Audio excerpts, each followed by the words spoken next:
नमस्कार दोस्तों, स्वागत है आपका। आज जो हम कहानी देखने वाले हैं वो एक सच्ची कहानी है। ये जिस इंसान की कहानी है उसका नाम है जेफ। ये अमेरिका के है और 2006 में उनके साथ ये वाक़या घटा था। वो ये कहते हैं कि एक बार वो अपने दोस्तों के साथ एक नदी में तैरने के लिए गए थे, लेकिन अचानक दोस्तों वो बहुत ही आगे गए और वहाँ पर बहुत ही ज़्यादा डिप था। तो इस वजह से इतनी गहराई थी वहाँ पर कि वो ठीक से तैर नहीं पा रहे थे, वो डूबते ही चले जा रहे थे। और 1-2 मिनटों में दोस्तों उनके मुंह में पानी जाना शुरू हुआ और वो पूरी तरह से बेहोश हो गए। उसके बाद क्या हुआ उनको समझ नहीं आया, लेकिन फिर भी वो कहने लगे कि मैं कहीं ना कहीं अपने शरीर से ऊपर जा रहा था। और शरीर से जब ऊपर जा रहे थे तब उनके सामने एक बहुत ही भयानक अंधेरा वहाँ पर चला आया और उनको ये लगा कि मैं अभी ख़त्म हो चुका हूँ या फिर अब मेरे जीवन मेरा समाप्त हो गया। तो जेफ ये कहते हैं कि वो अचानक चिल्लाने लगे वहाँ पर कि अगर मैं ऐसे ही चला गया तो मेरे परिवार का क्या होगा। और वो चिल्लाने का जो स्वर था वो कहीं ना कहीं वो ज़ोर से था, लेकिन बाकी की कोई भी उसको सुन नहीं पा रहा था। और जेफ ये कहते हैं कि ये जो सारी घटनाएं हो रही थी उसके बाद उन्होंने वो अंधेरा इतना बढ़ता गया कि उनके सामने कुछ भी नहीं दिखाई दिया। लेकिन जब वो कहने लगे कि उनके आत्मा के कहीं ना कहीं आत्मा का जो शरीर होता है उसकी जब उन्होंने फिर से आंखें खोली, जब उनका अंधेरा उनके सामने से चला गया, तब वो एक बहुत ही सुंदर स्वर्ग में थे। वो इतना सुंदर स्वर्ग था कि हम सोच भी नहीं सकते। और उसके बाद वो कहने लगे कि वहाँ पर उनको दिख तो नहीं रहा है कोई, लेकिन फिर भी उनको लग रहा था कि वहाँ पर कोई ना कोई है वहाँ पे।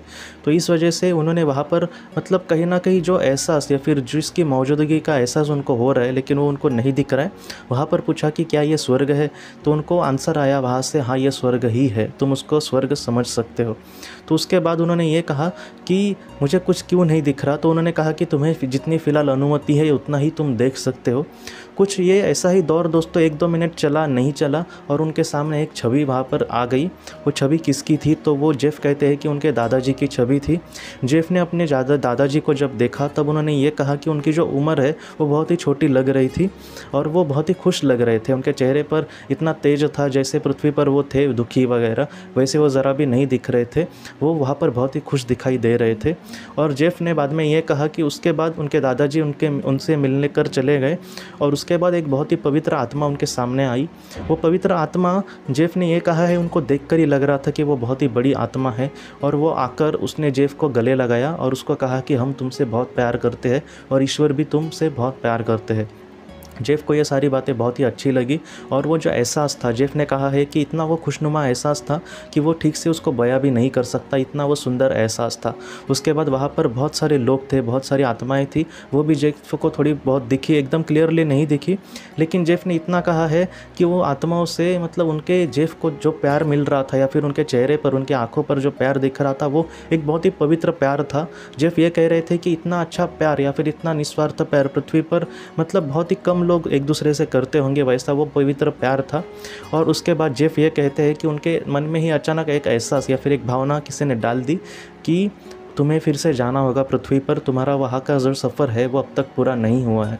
तो इसी के चलते दोस्तों जेफ ने उस पवित्र आत्मा को देखा तो उसने भी स्मित हास्य किया और उसने भी कहा कि हाँ ये सच है कि तुम्हें फिर से जाना होगा।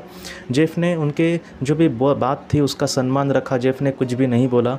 और जेफ ने फिर से दोस्तों अपने आँखें जब बंद कर ली तब उसने अपने आप को एक ऐसा झुकाव पाया कि जैसे वो ऊपर से नीचे आ रहा है। लेकिन अगर हमें ऊपर से अगर हम नीचे आएंगे आकाश से तो हम डर जाएंगे क्योंकि हम नीचे गिर सकते हैं। लेकिन जेफ ने कहा कि वो जो एहसास था नीचे आने का वो बहुत ही अच्छा था और बार बार उनके मन में आ रहा था कि तुम ज़रा भी मत डरो, मैंने तुम्हें कहीं ना कहीं पकड़ा है या फिर तुम मेरे अंडर हो, तो तुम ज़रा भी मत डरो।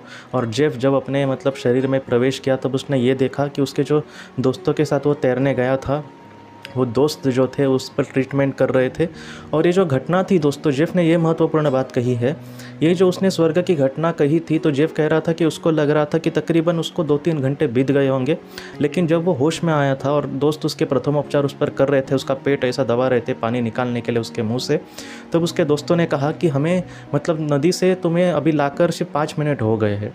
तब जेफ को एकदम शॉक लगा कि ऐसे कैसे हो सकता है, इतने कम समय में ये सारी घटनाएं एक फटक से कैसे हो गई। तो यहाँ पर मैं आपको सच कहता हूँ कि आत्मा लोक में जो वक्त है वो पृथ्वी जैसा नहीं जाता, वहाँ पर वक्त का अलग अलग ये है। परिमाण है। और कभी कभी मैंने ऐसे भी देखा है कि वहाँ पर लोगों को लगता है कि उन्होंने बहुत ही कम समय व्यतीत किया है, लेकिन पृथ्वी पर वो बहुत ही ज़्यादा समय हो सकता है। तो उस आत्मा को लेकर जो भी महत्वपूर्ण बात होगी वैसी वहाँ पर परिमाण हो सकता है, या फिर वैसा उस पर वहाँ पर आत्मलोक में वक्त जाता है। लेकिन जेफ की जो घटना है वो हमें यही सिखाती है कि हमसे सच्चा प्यार करने वाले लोग आत्मलोक में बहुत सारे होते हैं। पृथ्वी पर हम कभी अपने आप को अकेला समझते हैं, लेकिन आप कभी भी अपने आप को अकेला मत समझना। एक दिन ऐसा ज़रूर आएगा जहाँ पर आपके सच्चा प्यार करने वाले लोग हमेशा आपके साथ होंगे, और वो लोग हमेशा आपको मार्गदर्शन भी करेंगे, और उनके साथ रहकर भी आपको बहुत ही सेफ़ और एक बहुत ही अच्छा सा फील होगा दोस्तों। तो इसलिए आप कभी भी अकेला अपने आप को मत समझना। जो भी हमारे सामने हालात है उसका जितना हो सके बहुत ही अच्छे से सामना अगर हम करने की कोशिश करें तो स्वर्ग जो है वो ज़्यादा दूर नहीं है दोस्तों। हम हमेशा हमारे परमेश्वर के या फिर हमारी पवित्र आत्माओं के निकट है। बस हमें दोस्तों अच्छा कर्म यही हमारे फिलहाल हाथ में, तो उतना ही हमें हमेशा करने की कोशिश करनी होगी। तो दोस्तों आज मुझे इजाज़त दे दीजिए, हम अपनी अगली वीडियो में मिलते हैं। आप अपने परिवार का ख्याल रखना। आपका बहुत बहुत धन्यवाद। ज़िंदगी की रोशनी ये संस्था ऐसे लोगों के लिए काम करती है जिन्होंने किसी अपने को खोया है, या फिर जो लोग अपनी ज़िंदगी में बहुत ही ज़्यादा दुखी है।